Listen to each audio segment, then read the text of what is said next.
It's time for our guest of honor, Representative Eric Swalwell, to say a few remarks. He is unbought, he is a liberated Democrat, and we are proud to welcome him here at the Impeachment Action Center. Let's give it up for the Congressman.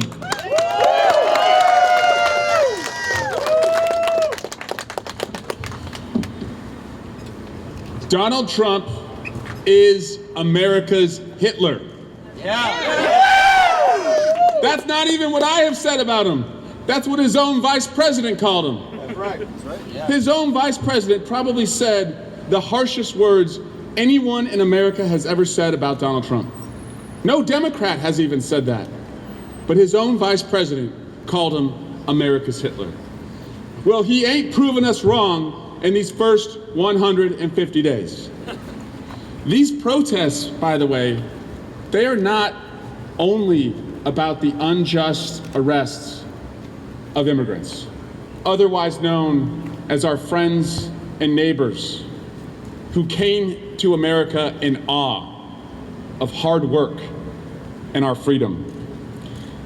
The protests and the bigger fear that has gripped America is a mad king who is attempting to silence those who dissent. And just think about who he has gone after in the last couple weeks. LaMonica McIver, a first-term congresswoman, indicted for doing her job and showing up at an ICE facility. Hannah Duggan, a circuit court judge in Wisconsin. This past week, California's senior Senator Alex Padilla. And this is probably the most grotesque. A 4-year-old American citizen battling cancer. Shame! Shame! No. So somewhere between the 4-year-old American citizen battling cancer who was deported and the senior senator from California who was arrested is the rest of us. If he can go after any of them, he can come after all of us. That's right, yeah. But let's also talk about who he has freed. 1,600 insurrectionists who violently stormed the Capitol on January 6th, many of whom assaulted police officers. What is the difference between these two groups? One was for Donald, and one was against dictators. Republicans for decades have screamed at the top of their lungs about the Second Amendment. But the First Amendment is first because it's the most sacred. Many in our country are scared because this president's immigration party is not what any of you asked for. You were told that he was going to remove the most violent criminals in our community. Lies. He's terrorizing families, chasing farm workers through fields, going to day labor sites, turning over car washes. Nobody asked for this. And now, using our Constitution, he has to pay for this.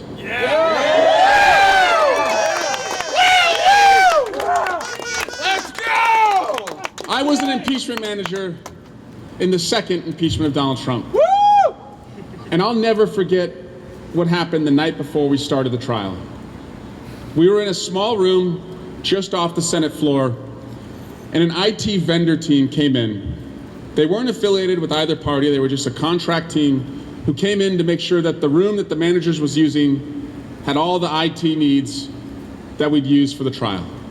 So they walked us through the laptops, the printers, how to use the TV. Of course, as one of the youngest on the team, I had to ask for the Wi-Fi password. I was told it was under the network name managers.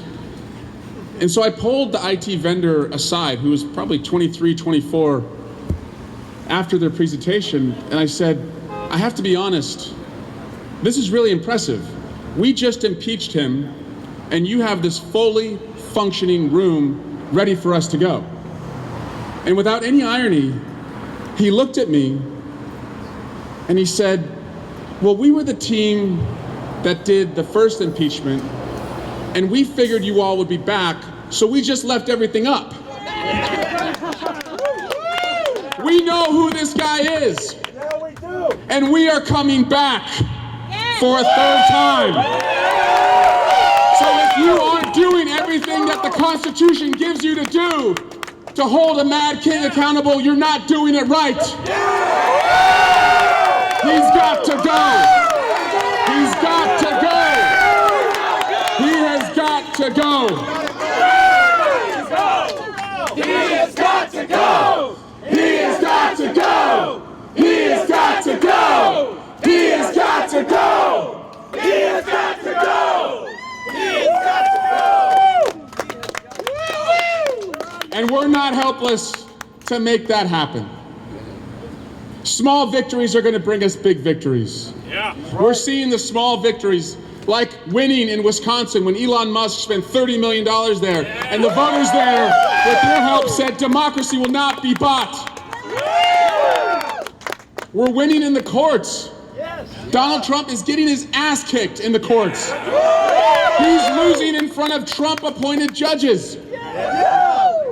And the press is still fiercely reporting. 60 Minutes, credit to them. They were told, stop covering him negatively, and they keep doing it. We need more independent-minded journalists who are not going to cave or fold to Donald Trump. And you are showing up at the town squares. I'm doing 2 town halls a month in Republican districts. I'll be in Orange County in Young Kim's district next week. 2,000 rallies today to say no king in America, no king ever.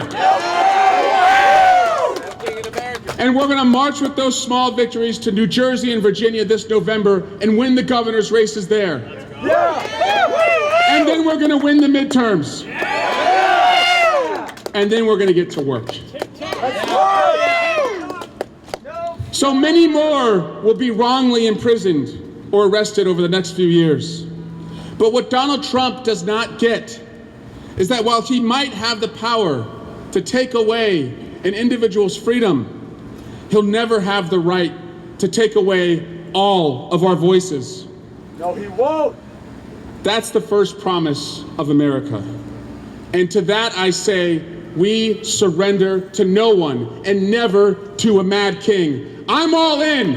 I know you're all in. He has got to go. Thank you. He has got to go. He has got to go. He has got to go. He has got to go. Thank you, Mayday. He has got to go.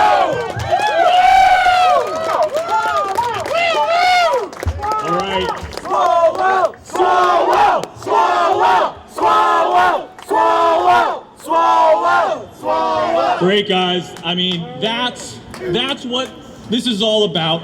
It's about holding government officials, members of Congress, to do the right thing. It's about holding them accountable, and in this case, it's about impeaching, convicting, and removing Donald Trump. Let's give it up for the congressman one more time. Eric Swalwell.